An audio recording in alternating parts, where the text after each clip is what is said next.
คำสอนชีวิตนี้มีสี่พึ่งคือพึ่งตนพึ่งบุญพึ่งคุณคนและพึ่งพระเป็นหลักธรรมลึกซึ้งเป็นแนวทางในการดำ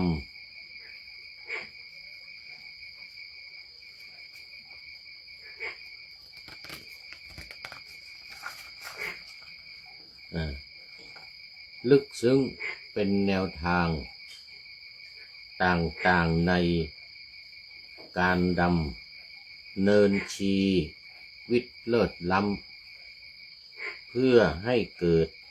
ความร่มเย็น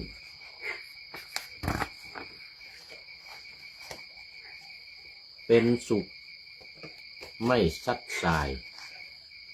ไปตามกระแสโลกเว้นไปตามกระแสโลกเร้นลี้ลับและลำเค็ญสามารถยืนหยัดมั่นคงทั้งทางโลกและธรรมเป็นรากสำคัญยืนยงที่สุดและสูงส่งของชีวิตที่แท้จริงเริ่มต้นต้องพึ่งตนในการขนขวายหาสิ่งที่ดีมาทำจริงทำซ้ำๆก็จะกลายเป็นทุนบุญสะสมโดยอบรมบ่มนิสัยทำความดีเรื่อยไปต่อเพื่อนมนุษย์หนุนนำและรักษาศีลใสก็จะกลายเป็นคุณงามความดีที่คอยตาม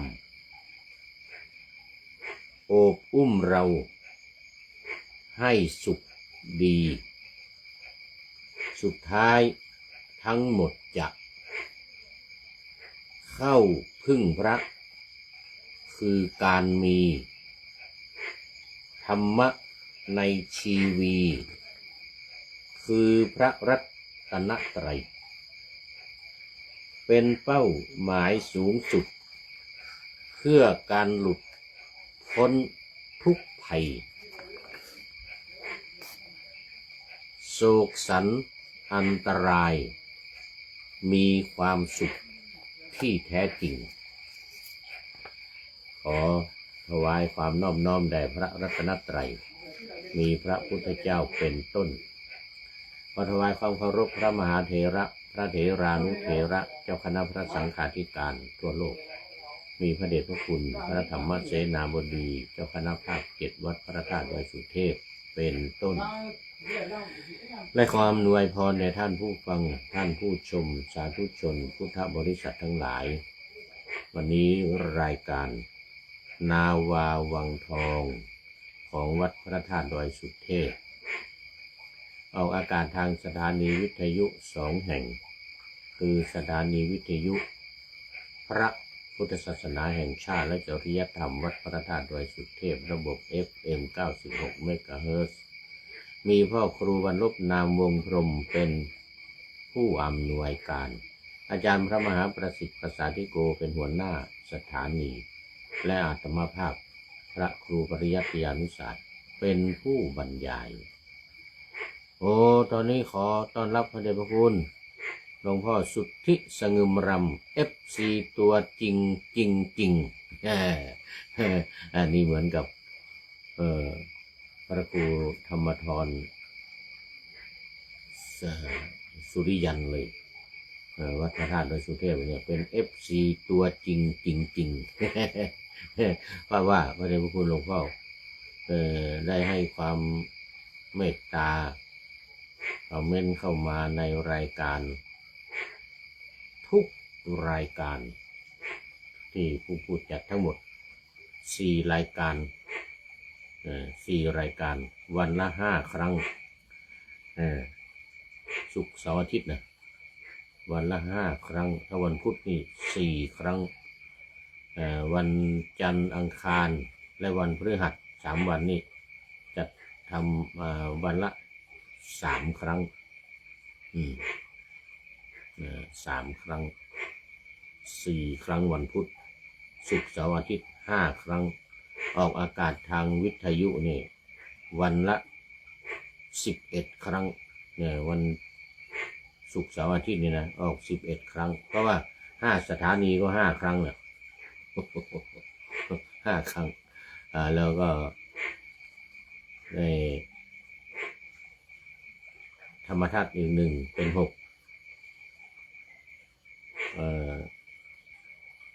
นาวาวังนี่อีก1ตอนเช้าเป็น7ตอนบ่ายอีก1เป็น8แล้วก็รายการเป็น9เพราะว่าออก2 ที่วัดพระธาตุดอยสุเทพตอนบ่ายแล้วก็ตอนบ่ายนี้2 ที่วัดฝายหินด้วยวัดฝายหินเป็น9แล้วก็รายการธรรมะหลังธรรมวัดเย็นอีก1เป็น10วันละ10 ครั้งจนท่านนายพลนเรศจิตรลักษณ์บอกว่าเป็นต้นแบบว่างั้นนะ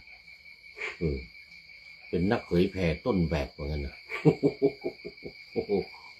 ขอบคุณมากขอบคุณมากท่านนายพลนเรศจิตรลักษณ์บอกว่าเป็นนักเผยแผ่ต้นแบบว่างั้นนะ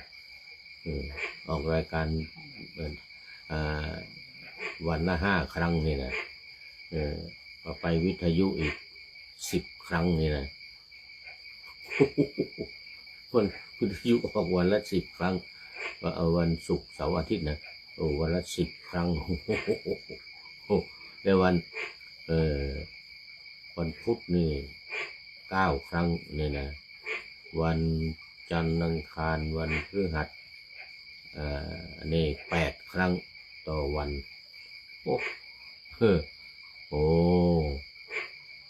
นี่เป็นต้นแบบ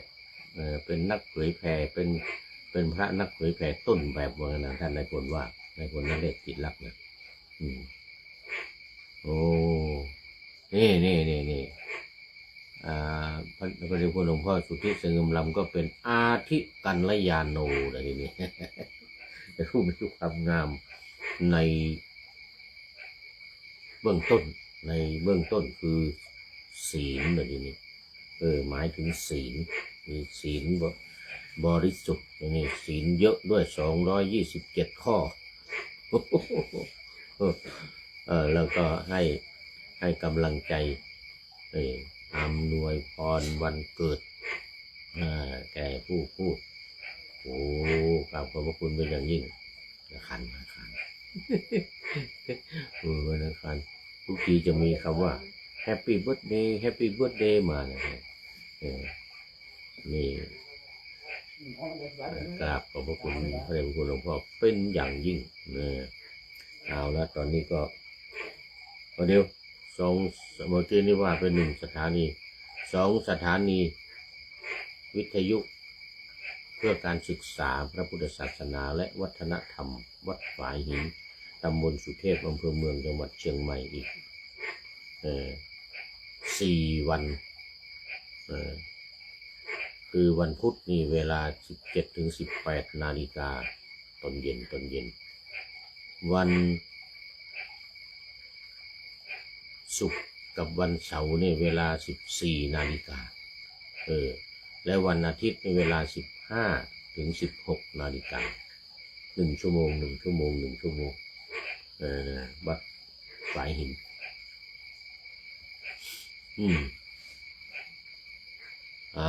แล้วตอนนี้ก็เข้ามาสู่เนื้อหาสาระกันเลยมีอาทิกัลยาณังแล้ววันนี้ธรรมะ ยังอยู่ในเรื่องเดิมนะในเรื่องเดิมก็คือ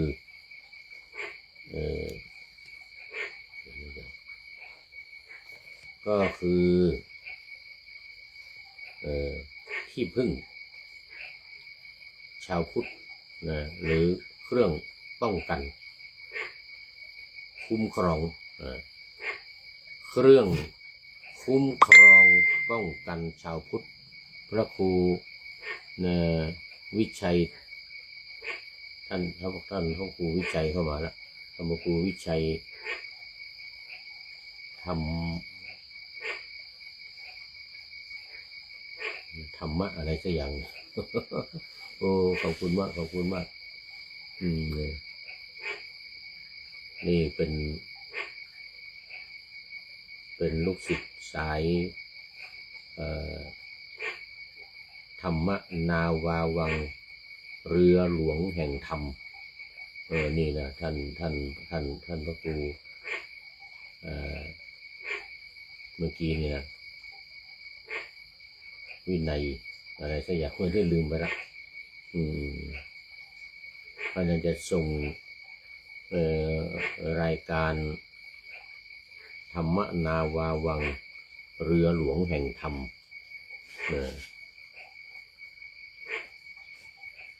ก็เป็นอันเดียวกันกับนาวาวังทองเรานี่แหละแต่เรียกว่านาวาวังทองนี่เราตัดคำว่าธรรมะออกไปเราว่าเพิ่มทองเข้ามา นาวาวังแต่ที่ส่วนใหญ่จะเป็นธรรมนาวาวังเรือหลวงแห่งธรรมแต่ของสำนักพระราชวังนี่จะเป็นโครงการปูทางสู่การตื่นรู้ธรรมนาวาวังโอ้ขอต้อนรับคุณโยมพิสมัยศรีเทพธรรมรงค์จากลำปางยังเป็นอาทิกัลยาณีผู้มีความงามในเบื้องต้นได้แก่ศีลคุณโยมพิสมัยก็จะเป็นศีล5กับศีล8ศีล8วันพระวัน15ค่ำ8ค่ำกราบไหว้สาเจ้าสาธุสาธุสาธุเจ้านะโอ้โมทนาโมทนาศีล5ก็ถือตลอดทั่วไปสำหรับญาติโยมนี่ก็ถือว่าเป็นอาทิกัลยาณีที่ศีล5บริสุทธิ์ศีล5ศีล8เนี่ยถือผู้มีศีล5ศีล8ถือศีล5ศีล8โมทนาโมทนาเป็นอย่างยิ่งเนี่ยมาอยู่ในหัวข้อเดิมคือเครื่องป้องกันเครื่องคุ้มครองป้องกันชาวพุทธหรือก็คือที่พึ่งของชาวพุทธซึ่งอยู่ในหลักการข้อที่1ยังอยู่ในหลักการข้อที่1คือเข้าถึงพระรัตนตรัยนะโดยอุดมการณ์3อย่างคือท่องจำทำความเข้าใจนำไปปฏิบัติ1ท่องจำ2ทำความเข้าใจ3นำไปปฏิบัติ3อย่างนี้ขาดอย่างใดอย่างหนึ่งไม่ได้เป็นอุดมการณ์ที่คล้องกันอยู่เขาเรียกว่าเกี่ยวพันหรือสัมพันธ์กันอย่างเหนียวแน่นระหว่างการท่องจำทำความเข้าใจนำไปปฏิบัติเป็นคำคล้องจองกันด้วยท่องจำทำความเข้าใจนำไปปฏิบัติอันนี้เป็นอุดมการณ์อันสูงสุดของรายการนาวาวังทองของเรานี้หรือธรรมนาวาวังเรือหลวงแห่งธรรมก็ตามหรือโครงการปูทางสู่การตื่นรู้ธรรมนาวาวังก็ตามหัวใจหรืออุดมการณ์มี3อย่างนี้1ท่องจำ2ทำความเข้าใจ3นำไปปฏิบัติ โอ้ดอกฮักซิตี้มาแล้วดอกฮักซิตี้โอ้โหท่านอาจารย์วัดเออวัดต้นฮักอำเภอตำบลแม่แฝกอำเภอสันทรายจังหวัดเชียงใหม่โอ้โมทนาโมทนา โอ้วันนั้นเจอกันโดยบังเอิญที่วัดดอยสะพันยูผมโอ้นี่ผมนี่ว่างั้นนะผมนี่แหละดอกฮักซิตี้ว่างั้นนะ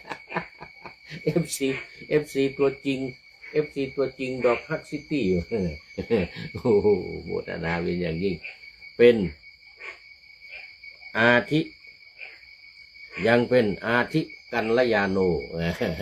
มีความงามในเบื้องต้นตอนนี้กำลังผ่านมาแค่ไม่ถึง10 นาที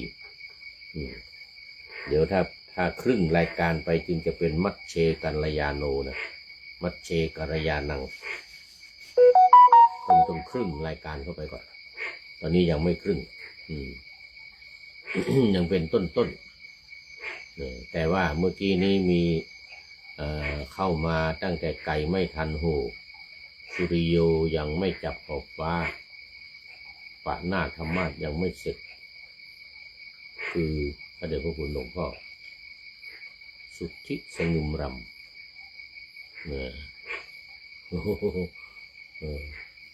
กราบขอบพระคุณเป็นอย่างยิ่ง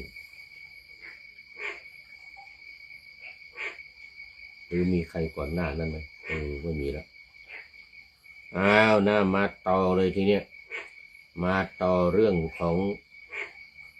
เครื่องป้องกันคุ้มครองป้องกันหรือเป็นที่พึ่งของชาวพุทธในหลักการข้อที่1เราก็มีอุดมการณ์3เนี่ยหลักการ4วิธีการ6นี่เหมือนกับของพระพุทธเจ้าเลยแต่วันแสดงโอวาทปาติโมกข์นั้นจะเป็นอย่างนี้จะเป็นหลักการขึ้นก่อนหลักการ3แล้วก็อุดมการณ์4วิธีการ6นะอันนั้นของพระพุทธเจ้าวันมาฆบูชา ครั้งแรกวันมาฆบูชาครั้งแรกประมาณ5 เดือนหลังจาก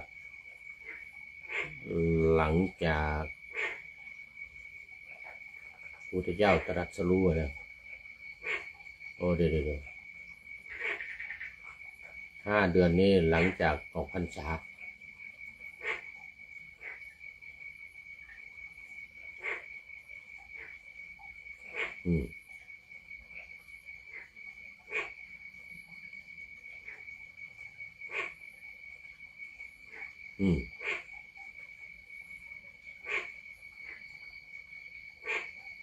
งงไม่เป็นไรออกพรรษาแล้ว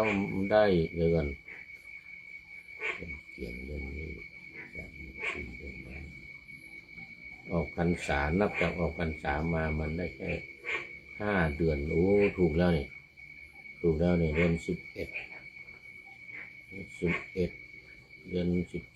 12เดือน20เดือนอ้ายเดือน3ถูกแล้ว5 เดือนหลังจากออกพรรษา5 เดือนหลังจากออกพรรษาอันนี้เป็นวันแสดงโอวาทปาติโมกข์วันขึ้น15 ค่ำเดือน3ขึ้น15 ค่ำเพ็ญเดือน3หลังจากออกพรรษามา5 เดือน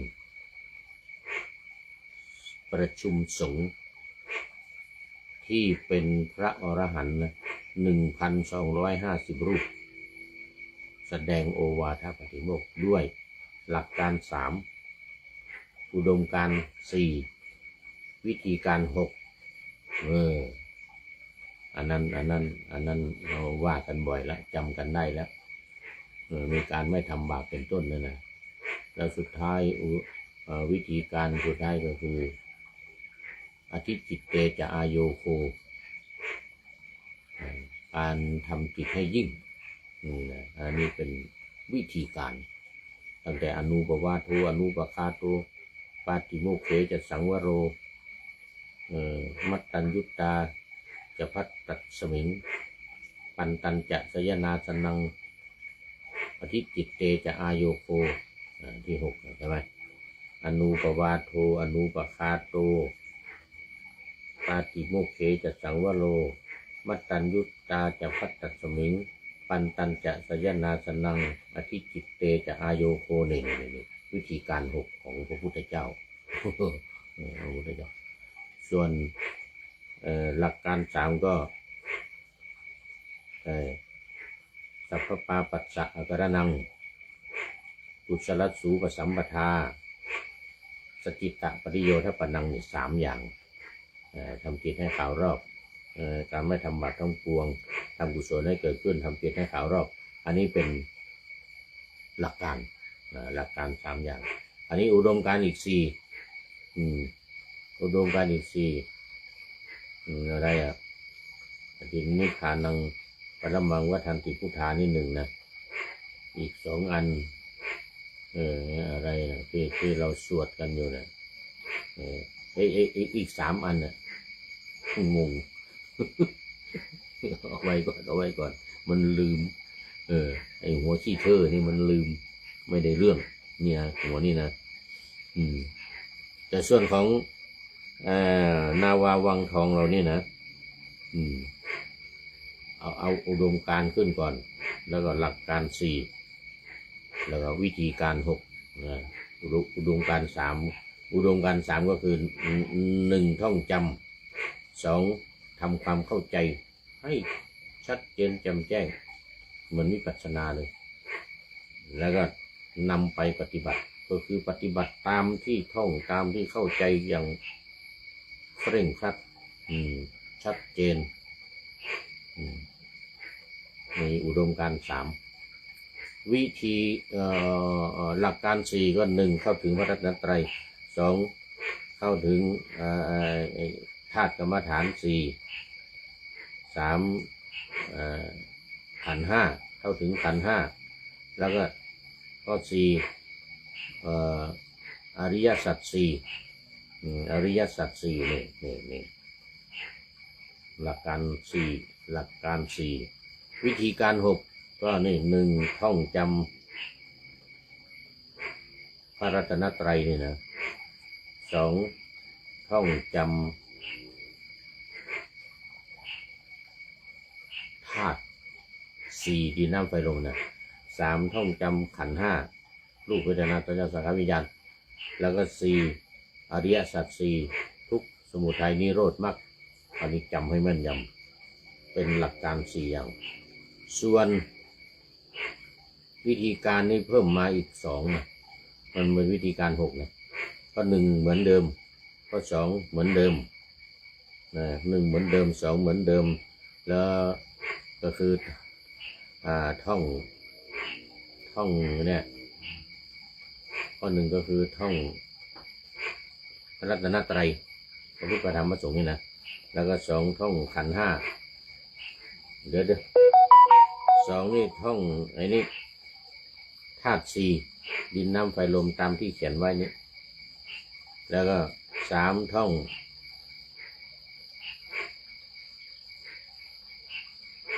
ขันธ์5ยังข้อ3เพิ่มเข้ามาคือกำหนดกาย6ขั้นตอนแล้วก็เลื่อนข้อ3ไปเป็นข้อ4คือท่องขันธ์5นี้เป็นข้อ4เราเพิ่มข้อ5มาอีกข้อก็คือทำความเข้าใจหรือเรียนรู้ขันธ์5เนี่ยเรียนรู้ขันธ์5เนี่ยข้อ5แล้วก็เลื่อนข้อ4ไปเป็นข้อ6อริยสัจ4นี่นะโดยการกำหนดการเกิดการดับของขันธ์5เนี่ยลงในอริยสัจ4ข้อที่6เพราะนั้นวิธีการก็มี6ข้อ1นั้นท่อง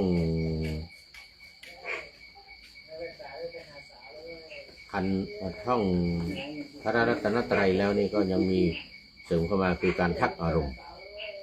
ทักอารมณ์เข้ามาอารมณ์โกรธอารมณ์ไข้อารมณ์อะไรก็ว่าไปเนี่ยนะอารมณ์กำลังเกิดขึ้นนะเรากำลังถูกอารมณ์อะไรก็ว่าไปเนี่ยทักอารมณ์นี่เป็นวิธีการของธรรมนาวาวังของโครงการปูทางสู่การตื่นรู้ธรรมนาวาวังนี่ สลับกันหน่อยของพระพุทธเจ้าเอาหลักการขึ้นก่อนหลักการ3อุดมการณ์4วิธีการ6ไอ้ตัวนี้เป็นอุดมการณ์ขึ้นก่อนอุดมการณ์3หลักการ4วิธีการ6นี่ทบทวนแต่ว่าตอนนี้มาเน้นอยู่ในเรื่องของข้อ1คือการเข้าถึงพระรัตนตรัยโดยในหัวข้อเนี่ยว่าเครื่องพระรัตนตรัยนี่นะเป็นเครื่องคุ้มครองป้องกันหรือเป็นที่พึ่งเป็นที่พึ่งอย่างแท้จริงเป็นเครื่องป้องกันได้อย่างแท้จริงป้องกันภัยเป็นเครื่องคุ้มครองโรคภัยไข้เจ็บพยันอันตรายทั้งหลายพยันอันตรายทั้งหลายเนี่ยนี่มาถึงตอนนี้เมื่อวานนี้พูดถึงผ่านไปเรื่องพุทธธรรมสังฆะความหมายวันนี้มาเรื่องอำนาจอำนาจแห่งพระพุทธพระธรรมพระสงฆ์เป็นอำนาจอันบริสุทธิ์ทางธรรมชาติที่รวมกันเป็นหนึ่งเดียวมีชื่อเรียกที่ชาวพุทธรู้จักกันว่าพระรัตนตรัยพระรัตนตรัยเนี่ยเป็นสิ่งที่มีอำนาจแต่อำนาจจะมีหรือไม่มีนะมันขึ้นอยู่กับคนนะคนที่จะเคารพนับถือนะคนที่จะท่องจำหรือไม่จำเนี่ยนะ คนที่จะเข้าถึงหรือไม่ถึงเนี่ยมันอยู่ตรงนี้มันอยู่ตรงนี้ถ้าเข้าไม่ถึงท่องก็ไม่จำหัวขี้เท่เลยนะแล้วก็ไม่ได้ทำความเข้าใจนะไม่ได้ทำความเข้าใจให้ชัดเจนแจ่มแจ้งนี่นะและไม่นำไปปฏิบัตินี่นะไม่เป็นที่พึ่งถ้าขาดอุดมการณ์ว่างั้นนะขาดอุดมการณ์3อย่าง1ไม่ท่องจำท่องแล้วไม่จำ2ไม่ทำความเข้าใจให้ดีให้ชัดเจนให้แจ่มแจ้งให้เห็นแจ้งรู้แจ้งเห็นจริงแล้วก็3ไม่ปฏิบัติตามไม่นำไปปฏิบัติคือไม่ปฏิบัติตามไอ้ที่รู้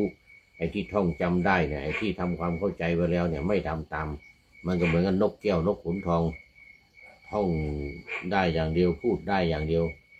แต่ไม่รู้ไม่เข้าใจแล้วก็ปฏิบัติตามไม่ได้ปฏิบัติตามไม่ได้ไม่มีประโยชน์เพราะฉะนั้นอุดมการณ์3อย่างเนี่ยต้องเป๊ะเลยทุกอย่างต้องท่องให้จำพุทโธเมนาโถเนี่ยธัมโมเมนาโถสังโฆเมนาโถต้องให้จำย้ำแล้วมันหมายความว่ายังไงทำความเข้าใจให้ดีพุทโธเมนาโถเนี่ยพระพุทธเจ้าเป็นที่พึ่งของเราธัมโมเมนาโถสังโฆเมนาโถพระธรรมพระสงฆ์เป็นที่พึ่งของเราเป็นที่พึ่งยังไงเป็นที่พึ่งได้ยังไงต้องทำความเข้าใจให้ดีนะต้องเข้าใจต้องรู้ให้ชัดเจนนะแล้วไม่รู้เรื่องรู้แต่ว่าเป็นที่พึ่งเป็นที่พึ่งยังไงก็ไม่รู้ไม่รู้เรื่องไม่ได้เรื่องอย่างนี้ใช้ไม่ได้ไม่เข้าใจแล้วเป็น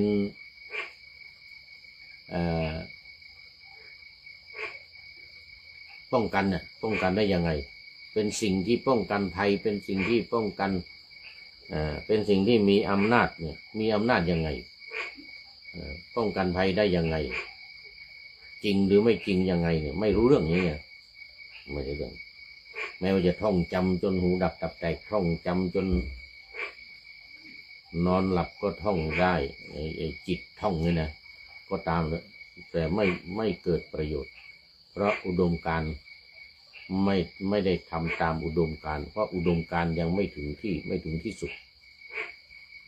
นี่เน้นนะพระเดชพระคุณหลวงพ่อท่านเจ้าคุณพระเทพญาณวัชระชิโนภาสวิเน้นตรงนี้ เน้นตรงที่ว่าปฏิบัติตามทำความเข้าใจ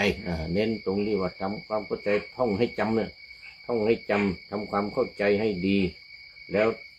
ปฏิบัติถูกต้องตามหลักการ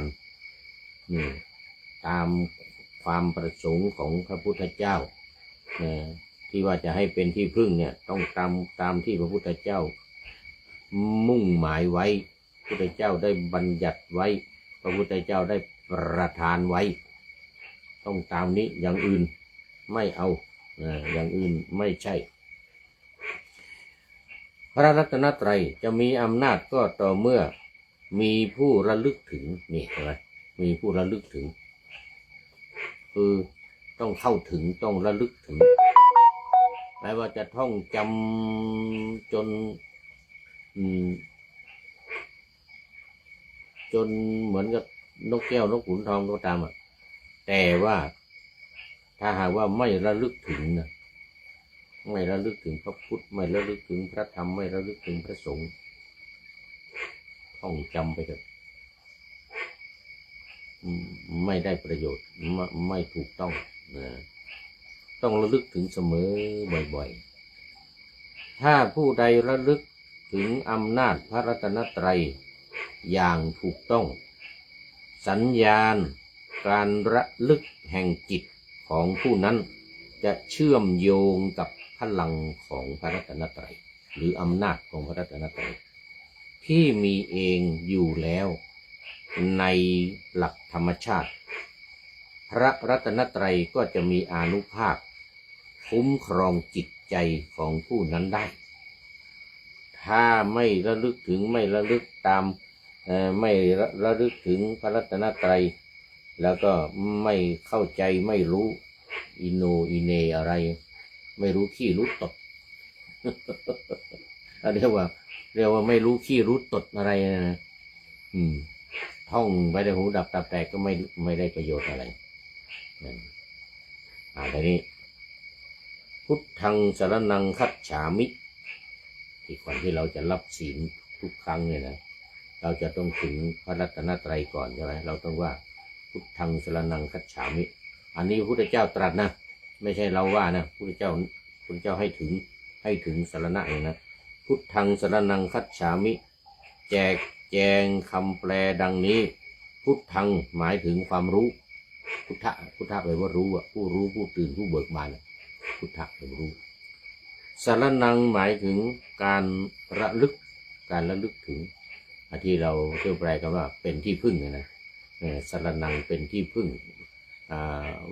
พุทโธเมสรณังวรังพระพุทธเจ้าเป็นที่พึ่งอันประเสริฐของข้าพเจ้านะคำว่าเป็นที่พึ่งที่เนี่ยนะเป็นคำว่าสรณะเนี่ยนะหมายถึงว่าการระลึกถึงอยู่เสมอระลึกถึงบ่อยๆสรณะถึงแปลว่าจะระลึกถึงแปลว่าการเข้าถึงการระลึกเรียกว่าสรณะพุทธังเลยว่าความรู้สรณะนี่แปลว่าการระลึกถึงคัจฉามิหมายถึงการเข้าถึงคัจฉามินี่นะจักนะคัจฉามิจะเข้าถึงไม่ใช่จะเข้าถึงเรานี่จะเข้าถึงพระรัตนตรัยที่ส่วนใหญ่เราแปลกันว่าข้าพเจ้าถึงพระพุทธว่าเป็นที่พึ่งว่าเป็นที่พึ่งนี่ก็คือว่าเป็นที่ระลึกเป็นที่พึ่งคือเป็นที่ระลึกถึงนี่พุทธังสรณังคัจฉามิข้าพเจ้าถึงพระพุทธเจ้าว่าเป็นที่พึ่งหรือข้าพเจ้าจะเข้าถึงพระพุทธ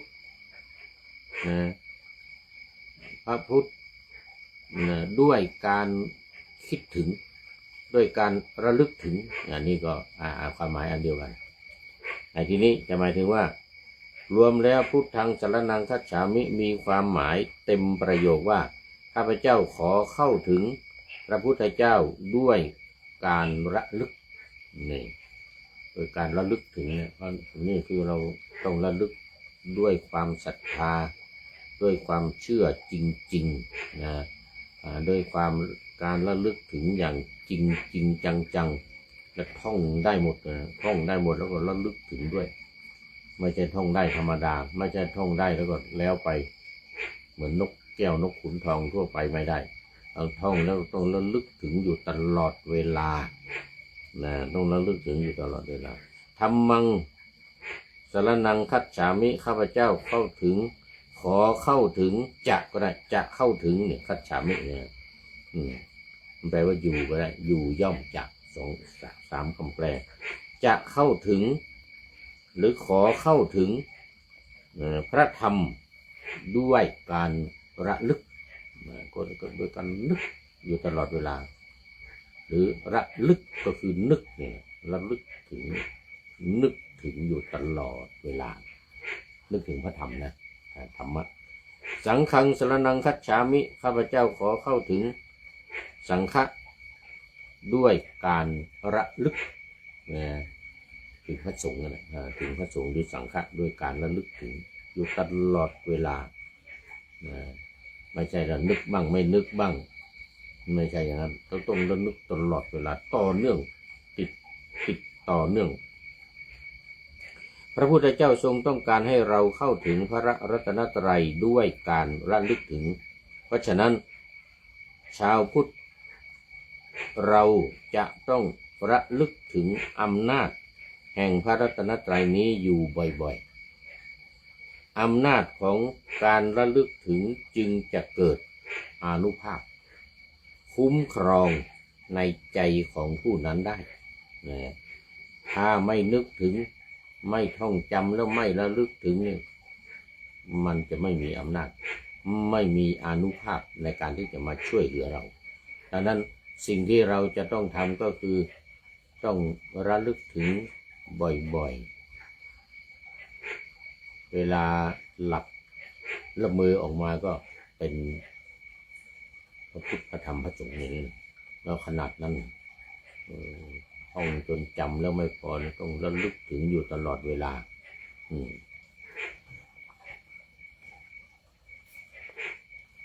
อำนาจพระรัตนตรัยเป็นอำนาจอันบริสุทธิ์ทางธรรมชาติผู้ใดปรารถนาจะมีพระรัตนตรัยเป็นที่พึ่งผู้นั้นต้องใช้การระลึกอย่างถูกต้องจึงจะสามารถเข้าถึงพระรัตนตรัยเพื่อเป็นที่พึ่งได้พูดง่ายๆว่าพระพุทธเจ้าทรงต้องการให้เราพึ่งการระลึกพึ่งการระลึกเนี่ยนะของเราเองการระลึกของเราเองหากระลึกถึงพระพุทธระลึกถึงพระธรรมระลึกถึงพระสงฆ์แล้วเราก็ไม่ต้องแสวงหาวัตถุมงคลที่ไหนมาไว้ป้องกันอีกบุคคลผู้นั้นจะมีเครื่องคุ้มครองอย่างดีหรือพูดง่ายยิ่งขึ้นว่าเมื่อมีเหตุร้ายอันใดถึงตัวสามารถระลึกถึงพระรัตนตรัยขึ้นมาเองในใจทันที นึกขึ้นมาได้ทันทีระลึกถึงพระรัตนตรัยทันทีพระพุทธธรรมพระสงฆ์นี่นะจะว่าเป็นภาษาไทยนี่ก็ได้ว่าเป็นภาษาบาลีก็ได้พุทโธเมนาโถอย่างนี้ก็ได้นะโดยไม่ได้นึกถึงวัตถุมงคลของขลังหรือพระที่ห้อยคออยู่นั่นแหละจึงชื่อว่าเราได้มีพระรัตนตรัยไว้คุ้มครองไว้ดูแลเราโดยการเราระลึกถึงตลอดเวลาก็ ก็ซึ่งเป็นสิ่งที่ง่ายๆไม่ต้องเสียเงินเสียทองอะไรนะเพราะฉะนั้นการระลึกถึงนี่แหละเป็นสิ่งที่ทำได้ง่ายที่สุดไม่ต้องหาสตังค์ไปซื้อมา5 บาท 10 บาท100 200ไม่ต้องไม่ต้องอันนี้ก็คือการถึงพระรัตนตรัยอย่างถูกต้องถึงพระรัตนตรัยอย่างที่สุดถูกต้องที่สุดคือการระลึกถึ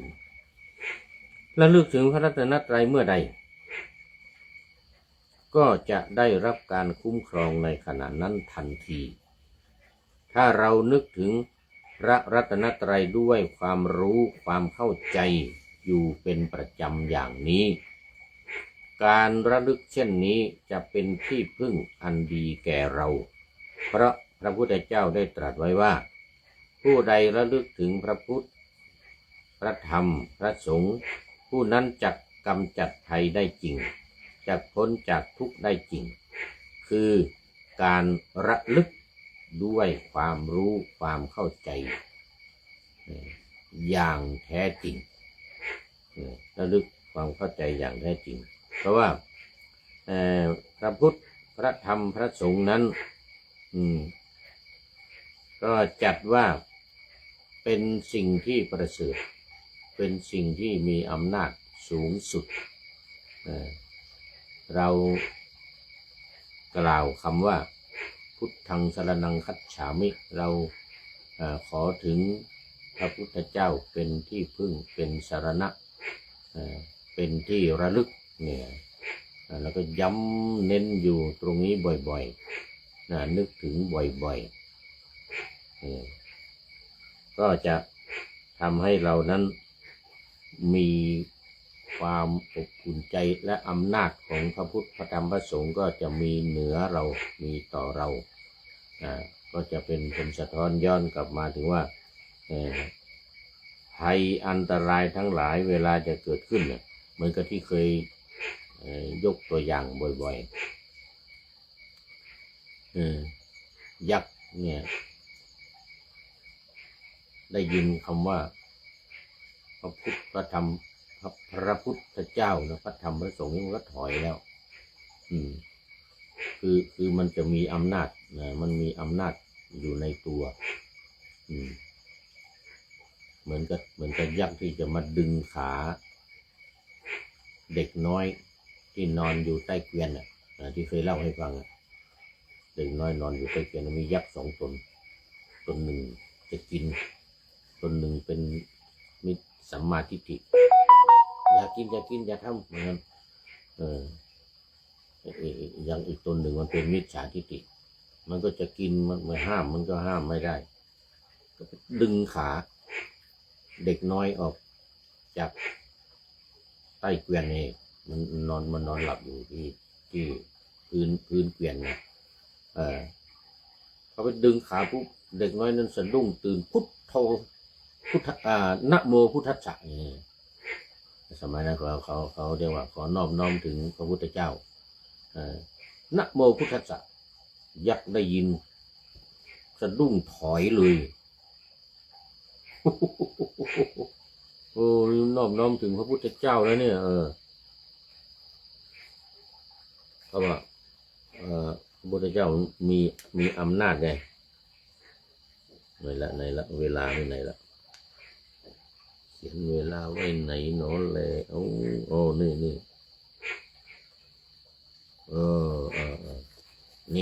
นะต้องอย่างนี้นะต้องอย่างนี้เพราะฉะนั้นการระลึกจึงเป็นเรื่องที่สำคัญอย่างมากเมื่อระลึกถึงพระพุทธพระธรรมพระสงฆ์อยู่เป็นประจำเราก็จะมีที่พึ่งอันดีเมื่อมีที่พึ่งอันดีแล้วก็ให้ใช้ที่พึ่งอันดีนั้นเพื่อแก้ไขเหตุร้ายต่างๆได้ทันที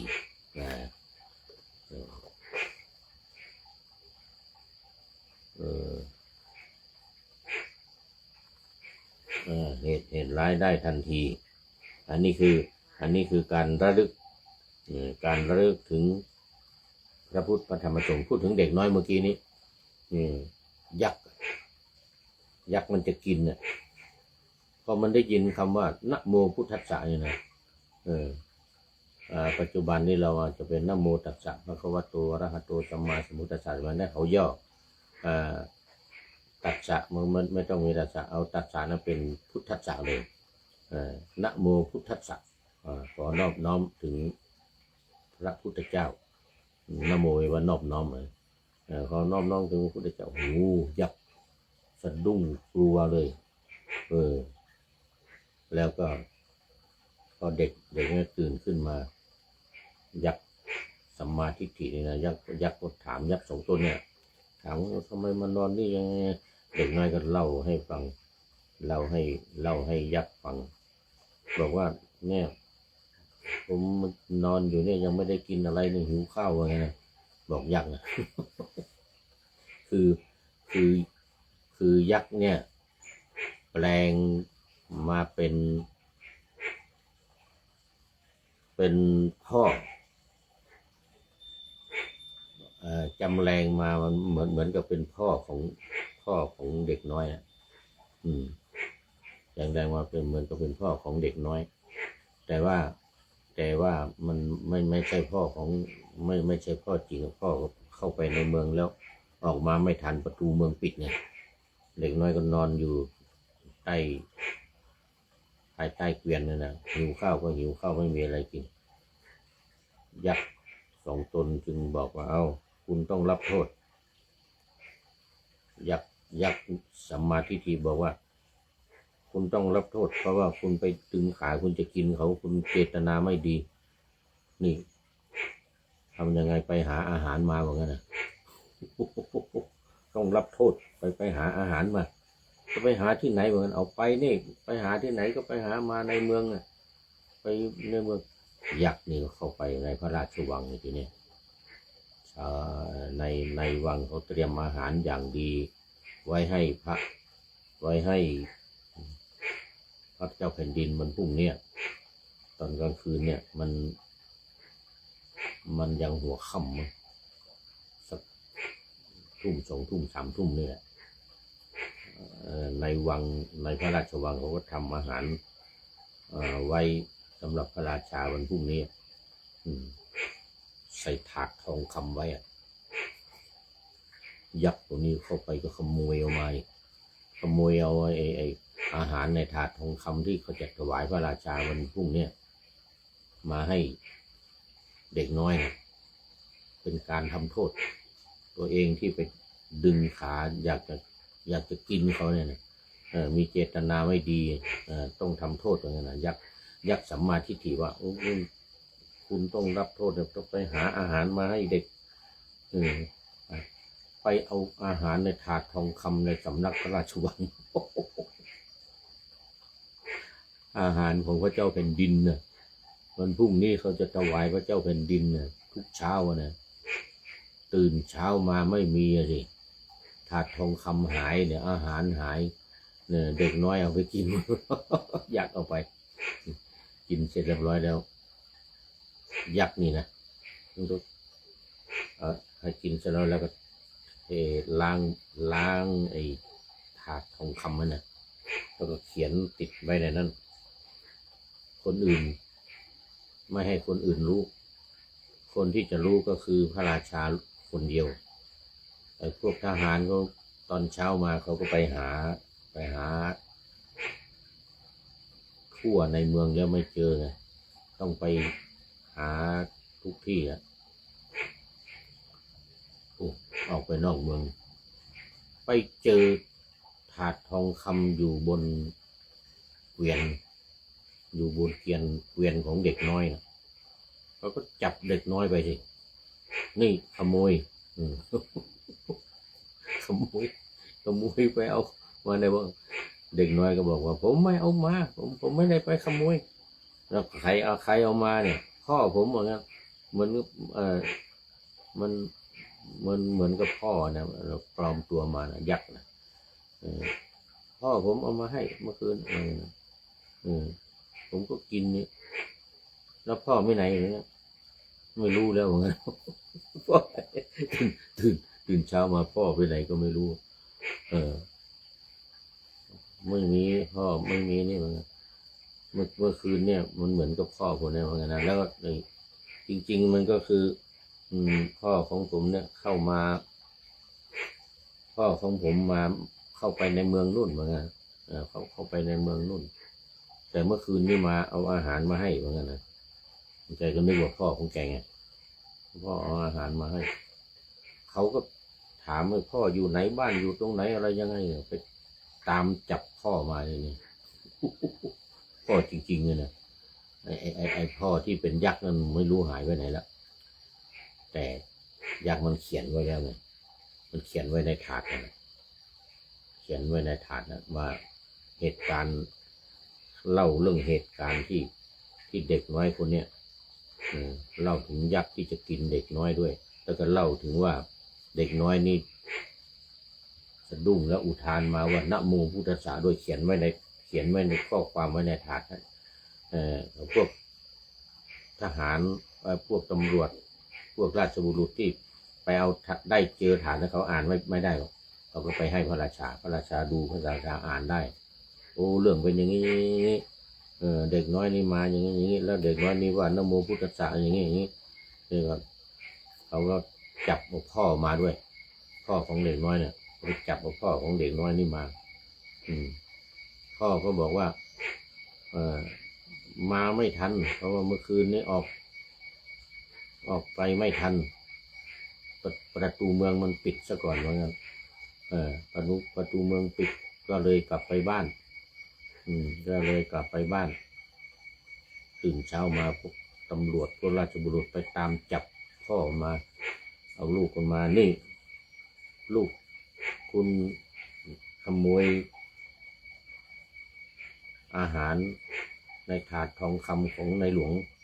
ไปกินเมื่อคืนเหมือนกันนะงงพ่อก็งงไม่ได้ไปเหมือนกันผมไม่ได้ไปไม่ได้ขโมยตัวลูกบอกว่าพ่อเอามาให้ไม่รู้ผมออกเมืองไม่ได้ก็กลับไปนอนที่บ้านเหมือนกันนะบ้านอยู่ในเมืองเลยนะบ้านอยู่ในเมืองราชคฤห์นะราชคฤห์มันยักษ์เยอะเมืองราชคฤห์นะยักษ์มันเยอะผีพูดผีปีศาจเยอะ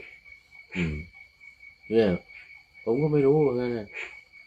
พอดีให้ในหลวงเนี่ยในหลวงพระเจ้าแผ่นดินพระเจ้าพิมพิสารอ่านรู้เรื่องอ่านที่ยักษ์เขียนไว้ในถาดรู้เรื่องหมดโอ้นี่เด็กน้อยนี่นับถือพระพุทธเจ้านี่กล่าวคำว่านะโมพุทธัสสะนี่โอ้ยกย่องให้รางวัลใหญ่เลยให้รางวัลเด็กน้อยนะแทนที่จะได้รับโทษพ่อที่จะได้รับโทษก็ไม่ได้รับพระราชาก็คูณรางวัลบำเหน็จให้ทรัพย์สมบัติอะไรต่างๆยกให้เพราะอะไรเพราะเด็กน้อยเนี่ยกล่าวคำว่านะโมพุทธัสสะถึงน้อมถึงพระพุทธเจ้าระลึกอะไรนี้ระลึกถึงพระพุทธเจ้าเพราะเด็กน้อยนี้ว่ามาตลอดตั้งแต่เป็นเด็กเลยพ่อเป็นสัมมาทิฏฐิเนี่ยพ่อเป็นสัมมาทิฏฐิเนี่ยก็นับถือพระพุทธเจ้า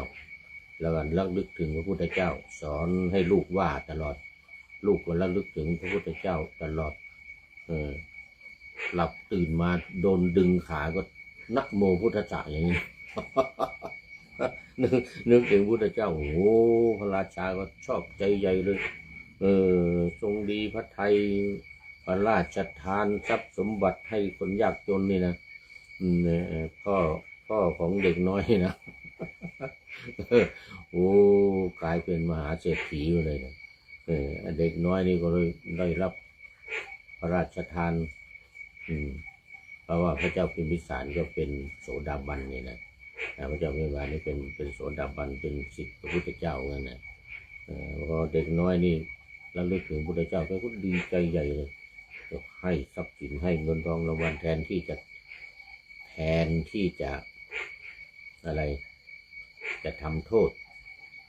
ในฐานะที่ขโมยถาดทองคำไปอาหารก็ไม่ได้กินนะพระเจ้าแผ่นดินตอนเช้าวันนั้นนะเขาต้องทำให้ใหม่นะ อาหารก็นี่เด็กน้อยไปกินหมดแล้วนี่อันนี้แล้วลึกถึงพระพุทธเจ้าเป็นอย่างนี้นะเดี๋ยวหมดเวลาแล้วนะโอ้หมดเวลาพอดีเอาละเอาแค่นี้วันนี้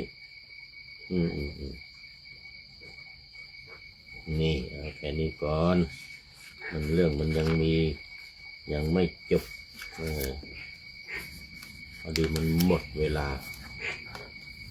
เอาไว้แค่นี้ก่อนโอ้ดอกคักซิตี้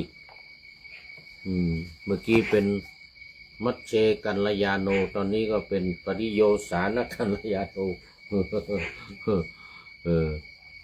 พิสมัยสีเทพทำลงนี่มาดูข้อคิดท้ายรายการวันนี้ได้จากผู้ใดหนอแลนี่โอ้ท่านนายพลนเรศจิตรักของเราอีกแล้วไอ้ข้อคิดมาเรื่องคำสอนสี่พึ่งสี่พึ่งที่พึ่งมีสี่อย่างที่พึ่งมีสี่อย่างคือเนี่ยพึ่งตนพึ่งบุญพึ่งคุณแล้วก็พึ่งพระนี่ตรงกับนี่มาตรงกับเรื่องวันนี้พอดีเลยนี่พึ่งพระนี่คือพระรัตนตรัยนี่โอ้โหข้อคิดวันนี้ตรงกับเรื่องที่พูดพอดีเลยข้อคิดของท่านนายพลนี่นะวันนี้นะบอกว่าอย่างนี้คำสอนชีวิตนี้มีสี่พึ่งคือพึ่งตนพึ่งบุญพึ่งคุณคน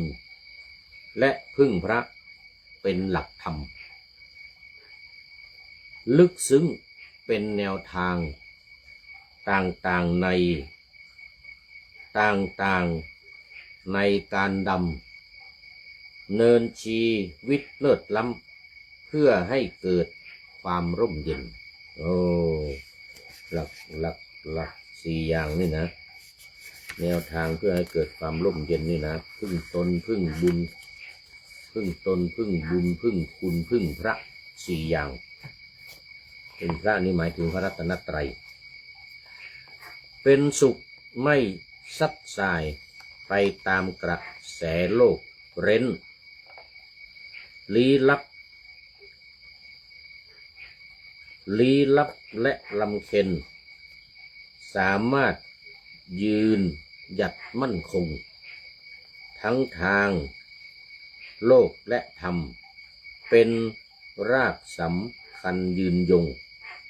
เป็นฐานก็ได้รากฐานนี่นะเป็นฐานสำคัญยืนยงที่สุดและสูงส่งของชีวิตที่แท้จริงเริ่มต้นต้องพึ่งตนในการขนขวายหาสิ่งที่ดีมาทำจริงทำซ้ำๆก็จะกลายเหมือนกับระลึกถึงพระพุทธเจ้านะระลึกถึงพระธรรมแล้วระลึกถึงพระสงฆ์ทำซ้ำๆจะเกิดมีอำนาจจะกลายเป็นทุนบุญสะสมโดยอบรมบ่มนิสัยทำความดีเรื่อยไปต่อเพื่อนมนุษย์หนุนนำและรักษาศีลใสก็จะกลายเป็นคุณงามความดีที่คอยตามโอบอุ้มเราให้สุขดีสุดท้ายทั้งหมดจะเข้าพึ่งพระคือการมีธรรมะในชีวีคือพระรัตนตรัยพึ่งพระนี้คือมีพระรัตนตรัยมีธรรมะมีพระพุทธพระธรรมพระสงฆ์เป็นที่พึ่งเป็นเป้าหมายสูงสุดเพื่อการหลุดพ้นทุกภัยโศกสันอันตรายมีความสุขที่แท้จริงวันนี้ต้องขอบคุณท่านนายพลนเรศจิตลักษณ์เป็นอย่างยิ่งให้ข้อคิดมาตรงกับเรื่องหลักที่พึ่งของชาวพุทธเครื่องคุ้มครองป้องกันชาวพุทธ วันนี้คือพระรัตนตรัยพอดีเลยขอบคุณเป็นอย่างยิ่งขอนำนาวาวังทองไปก่อนแล้วจะย้อนมาใหม่ในวันหน้าคือวันพุธศุกร์เสาร์อาทิตย์ตามตารางเวลาที่วางอยู่ข้างในเป็นธรรมะจากพระราชวังเป็นนาวาโด่งดังสว่างไสวเป็นทองคำล้ำค่ากว่าสิ่งใดชุบชีวิตจิตใจให้ใสงามขอเชิญท่านทั้งหลายนำไปท่องตามคุณของพระรัตนสามพุทโธเมนาโถธัมโมตามนะโมพุทธัสสะนี้ก็ได้นะ นะโมพุทธัสสะเท่ากันสังโฆยามภาวนาว่าบ่อยๆซ้ำๆจำในจิตจนมันติดในใจไม่หายหน้านอนนั่งยืนเดินจำทุกเวลาตั้งแต่ตื่นขึ้นมาถึงหลับไปขอทุกท่านได้ผลจากปฏิบัติได้กำจัดความทุกข์ทุกสุขใสพลันปลอดโปร่งโล่งสบายทั้งกายใจอยู่ที่ใดใจสงบพบนิพพานขอเจริญพร